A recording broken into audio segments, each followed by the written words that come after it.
And here we go. Are we We're live? on. We're live. Okay, because mine still says off air. All right. Who wants to give a little scenario about our Jamie and MLI?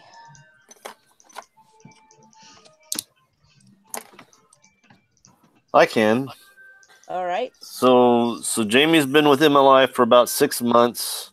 He was hired away or hired on to be the vice president of marketing and sales, and would hope to kind of slowly jump into everything. But the guy that hired him on, Pat, kind of started him into full blown. Here you go, take over.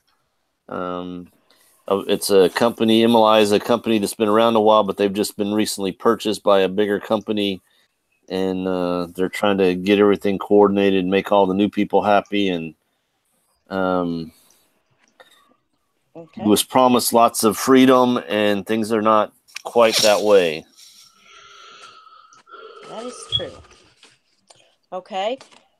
There's actually not too many questions for this group discussion tonight, but we'll go through them and see what our answers are. It says for the group, what do you think the root problem in this case is? I think it's Cardillo. Okay. Why do Uh, you think that?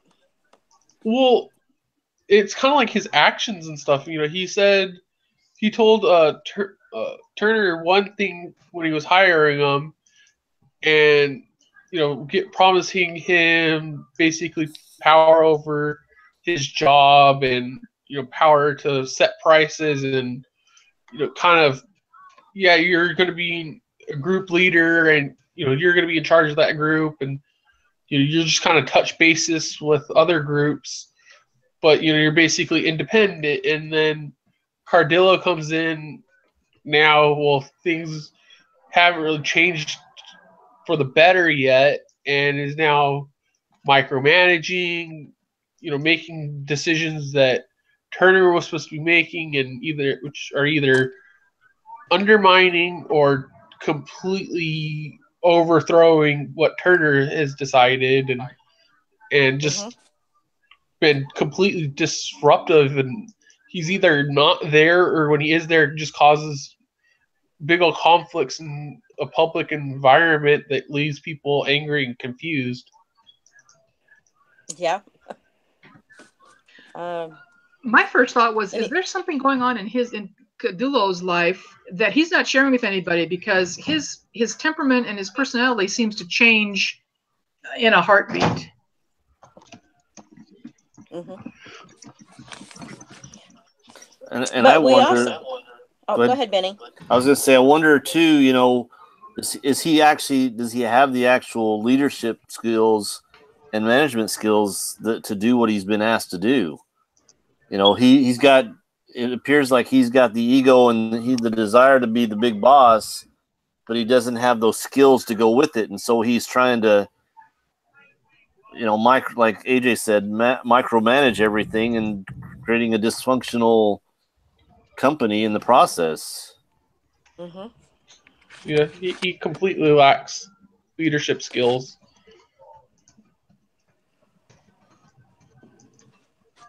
Yeah, because when you look at the organizational chart of where in Exhibit 1, where it shows what he, um, where he was at, and then he became the president. So he kind of ended up being a president over two fairly large companies at the same time. Um, though I believe somewhere I read, I don't remember where it was in here. He also had some of the people where he was president at the mobile company um, was kind of glad to see him go too. So I don't know that he really changed.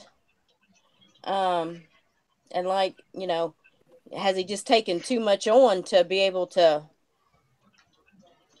fill both of those positions? Being one was in Chicago and the other one was in Was it San Diego? Yeah, San Diego.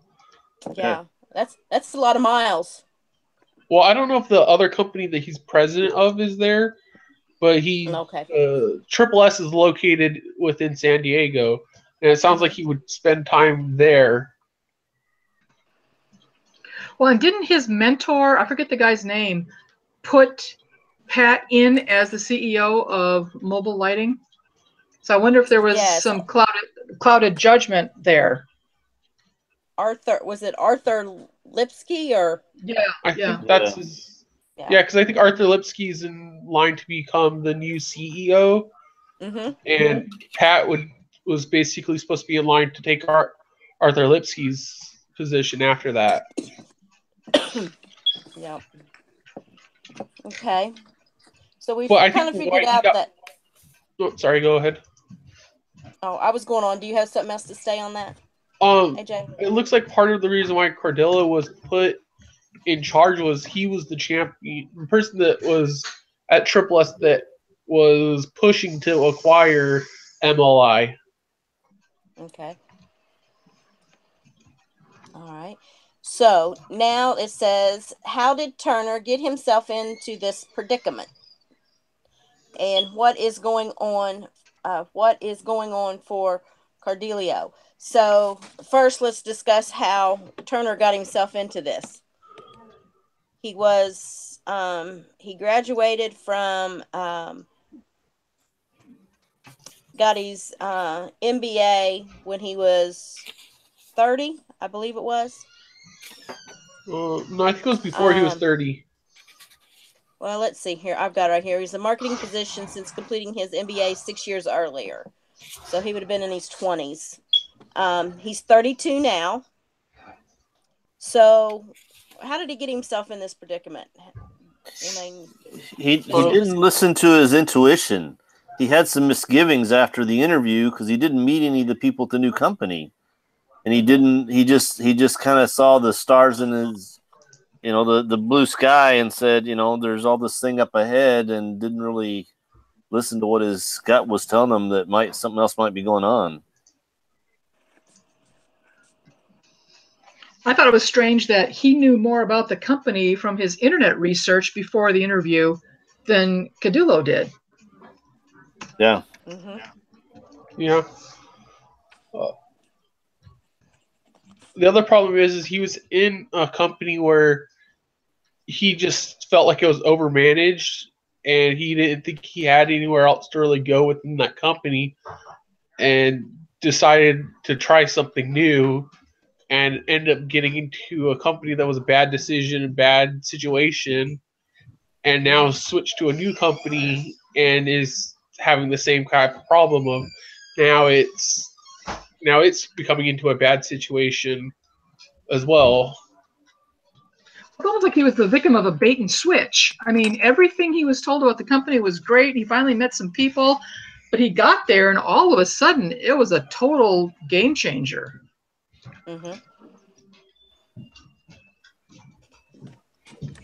But even though there was all these changes, and I don't think Cardillo actually wanted to give up any, even though that's what he said he wanted to do.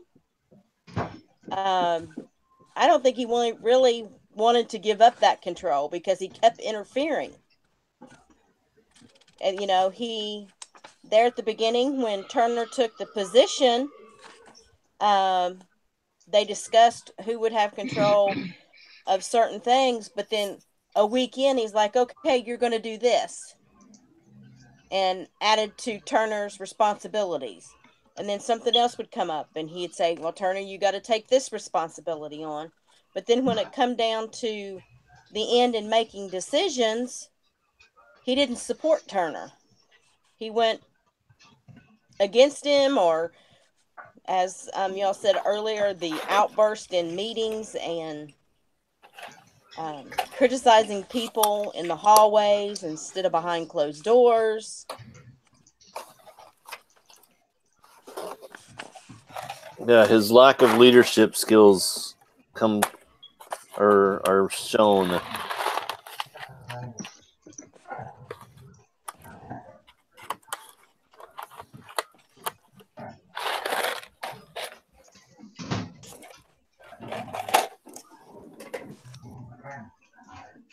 Okay. It says, what did Pat Cardillo and Jamie Turner each initially bring to the situation at MLI that would seem to ensure success? What did Turner bring? I think Turner kind of brought a bit of a passion at the beginning of, he's kind of left a place where there was just complete chaos for him. And he's, found this place, and he thinks that, well, here I'm in a new position and I'm basically going to be given free reign to do my job. And I think it kind of created a passion that, the fact that he went and researched about the company so much before even having this first interview shows that he has a passion. Yep. What else did Jamie Turner bring? Was it the knowledge of, he had done marketing, so I think he was very good at being able to do that side of the job. Market the products, make decisions about overstocked items and so forth.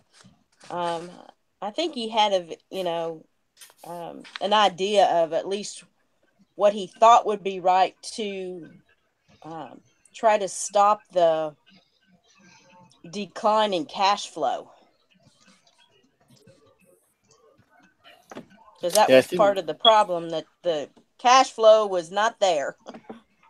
Yeah, I think he had a plan and an idea and was working on trying to implement it, but what he kept trying to do kept getting short-circuited by the micromanaging of Pat.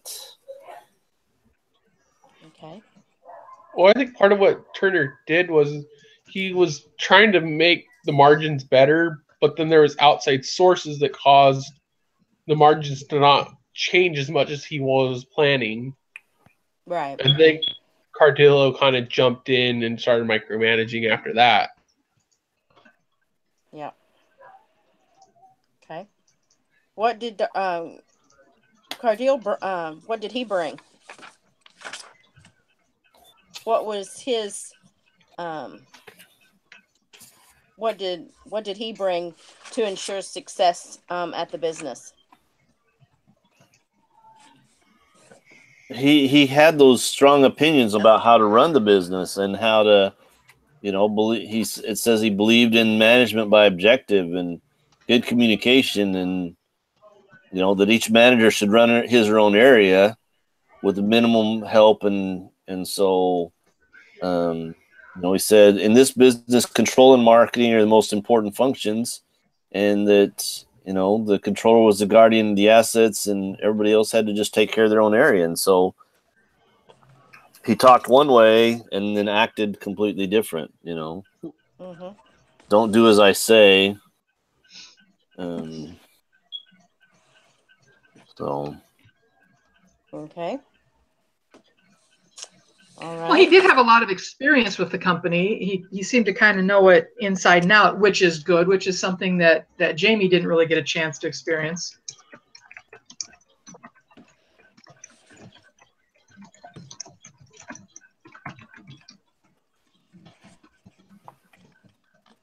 Okay. Now we're going to talk about both of theirs. Let's talk about, we'll go ahead and finish up with Cardillo. What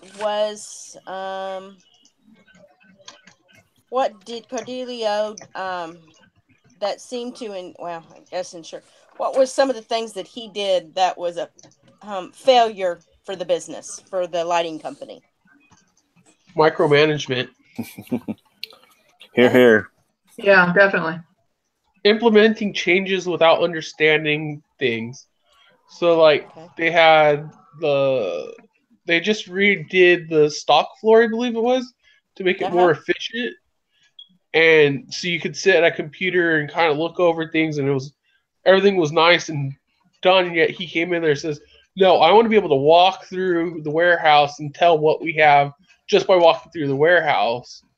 And changing it was going to cost money to change it and time, and it would set things back. And then the other one was they weren't having the margins that they wanted, so instead he went and did a flat rate cost for everything, so that stuff that's cheap, that they have a decent margin, whatever, decreases the margin, making it more expensive. But then all the stuff that they make a good margin on, that's more money, he's decreasing. So it messes up the margins on everything. Mm-hmm. So he had this lack of knowledge for these products and just said, okay, well, let's just do this flat rate.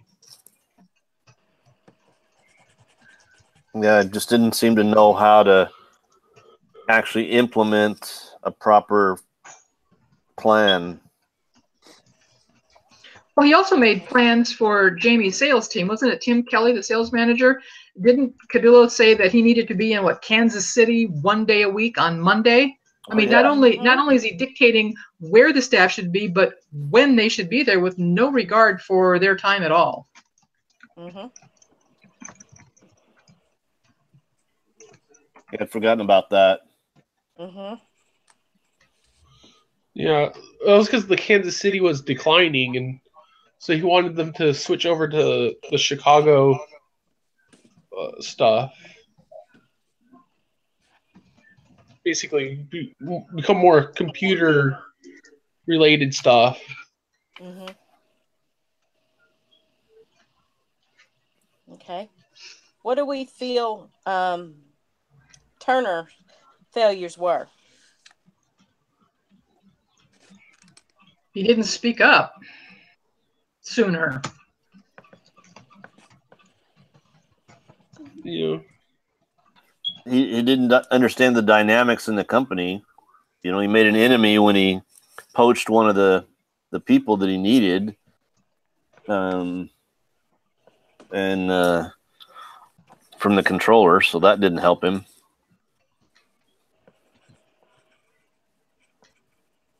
Yeah, that didn't put him in a good light.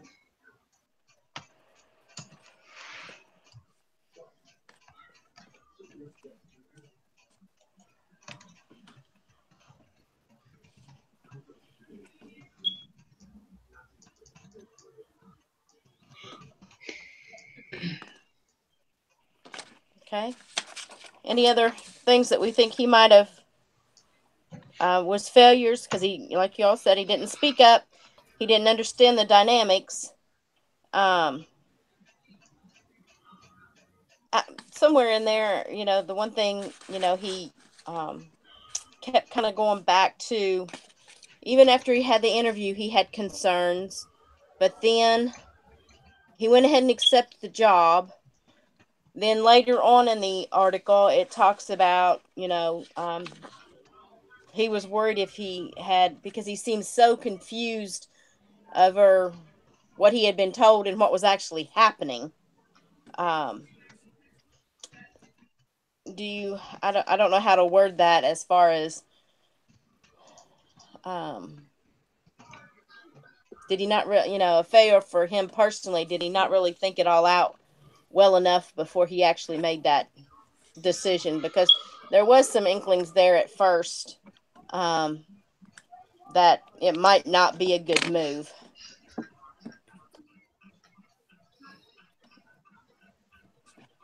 But yet he took that move. He got a rental car and went back and got his stuff and accepted the position.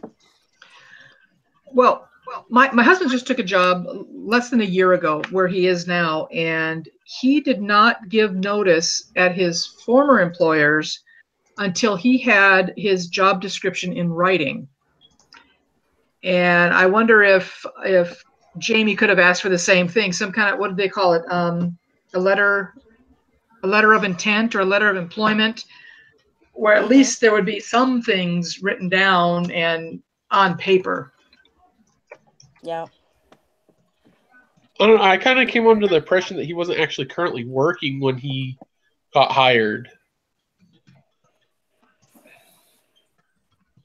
Oh, I think you might be right, AJ. Because of the company that went under. I don't remember if it went under or... It was like a startup that was having trouble. Yeah. Because it says here, a month after leaving Loboland, Turner met with an executive search consultant. So it sounds like he left them, and then a month later met the consultant, which then got him an interview at MLI. Mm-hmm. Okay. All right. The next question is, what were the key choice points where either of them could have done things differently? What's some ideas of things that they... Let's do Turner first. What's something that he could have done differently? I think when he was first being interviewed before he accepted the job, that he hadn't really gone to the company and walked through the company and kind of seen what was going on within the company before accepting the job. So he didn't learn enough about the inner workings that you can't really get from just online research about the company. Mm-hmm. Yeah, he probably should have met with some of the other employees or just the people there and actually gotten a different, view from, instead of just the whatever his name is. Yeah. The guys that he were going to report to him probably could have given him some very good information about what was really going on. And yep.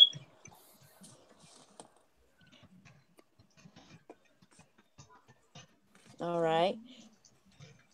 What could Cardile do? What could some things that he could have done differently? Oh, do we have time? Anger management. Anger management, leadership classes, doing what he said. Skills classes. Just doing what he said he was, following through on what he said. You'll be autonomous, basically, but then, give direction and get out of the way. Yep. I think every single point where he made a choice that undermined or overturned what Turner had done was a point where he could have done things differently. Mm-hmm. And he didn't talk to Turner. He always did it, or it seemed like, the one time when Turner had a meeting when they thought he thought information was being leaked.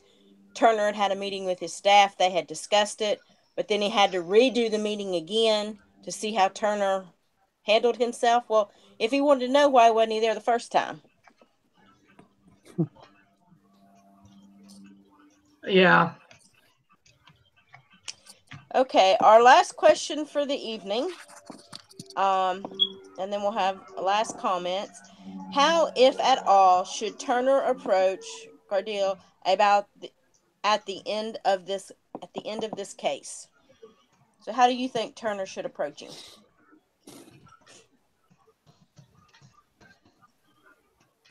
That's tough. With kick gloves, yeah. Mm-hmm. Tommy's an idiot. And the door's there.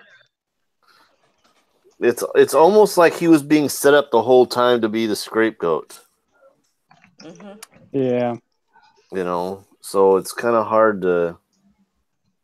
There's once again we're missing the backstory that lets us know too what's really going on, and was this part of a plan to just have a fall guy? And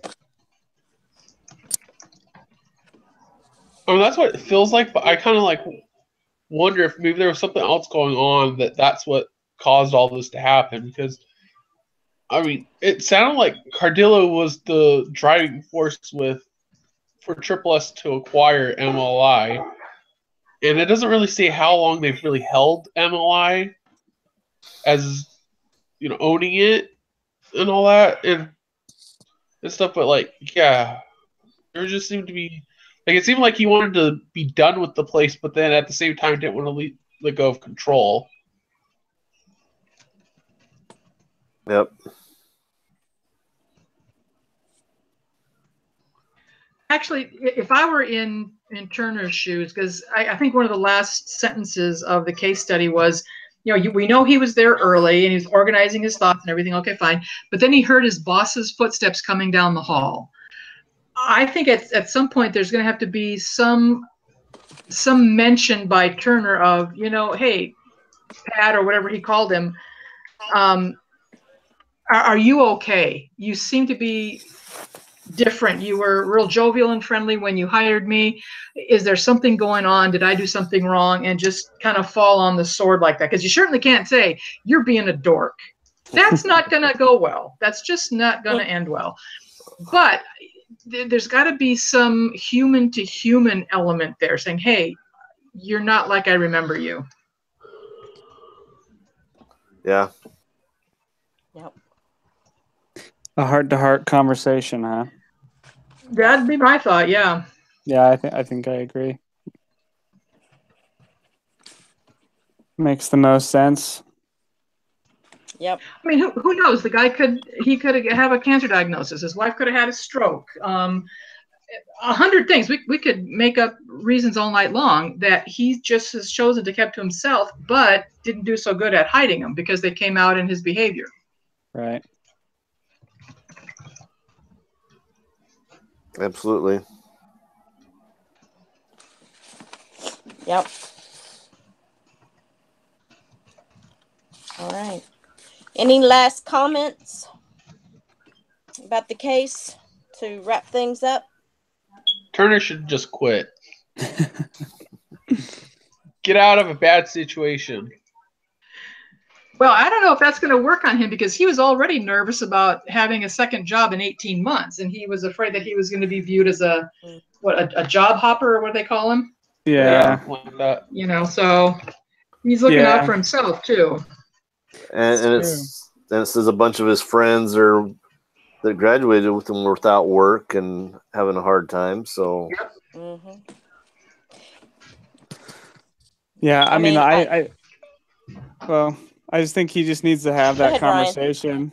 I think he just needs to have that conversation, with Cardullo, and just needs to set expectations, and really just work all of his, at least voice his concerns. It does need to be both ways though, right? He needs to kind of see where Cardullo's at. And then I think based on that conversation could really determine whether he does if he wants to stay and gives it a shot, Mm-hmm. or if you should just quit and go find something else. But I don't know. I mean, I'm one that would never quit unless I had something else lined up. So. Yeah. Oh yeah. Well, now how about this too? Didn't it say in there that in the very beginning of the case study that Cardullo wanted somebody to replace him in 12 to 18 months? Mm-hmm. Yeah. Is there a way, and I am not suggesting I could do this, but is there a way that Turner could suggest to him maybe it's time for Cardullo to go to San Diego like was planned and accelerate that plan a little bit more? Well, I believe they said somewhere in the middle where he talked about how since Cardullo was spending so much time in San Diego that I think it was Turner that approached him and said, hey, this is kind of like leaving a power vacuum with you spending so much time in San Diego that you need to set up someone to be in charge while you're gone or be here in control more often. Yeah. Because he was trying to split his time between. Yeah. I mean, I have my boss is younger than me, and she's a control freak, literally. Oh. And she's gone this week, actually to Chicago, and for some kind of committee thing that she sits on. And the past couple of days have been so peaceful and so quiet. It's just it's like you can breathe, because you feel, for me, you always feel like that, you know, kind of, I guess, maybe like Turner always feels like that somebody's always watching you. It doesn't matter what you're doing, whether you're doing it right or wrong. They can't never find any good in what you're doing. And it gets very frustrating. But, you know, I've been there 26 years, so I just kind of keep holding on that things will change. But because I've been through so many administrators, so you never know when the next one will leave and a new one will come. So, but having that, working with somebody who wants control, and she's kind of like Pat Cordilla, you know, she'll sometimes she doesn't do a very good job about when you're doing something wrong, about doing it, you know, behind a closed door. She might just do it in the hallway or in front of people, which to me is very demeaning. So I definitely feel Turner's frustrations in the position that he's in.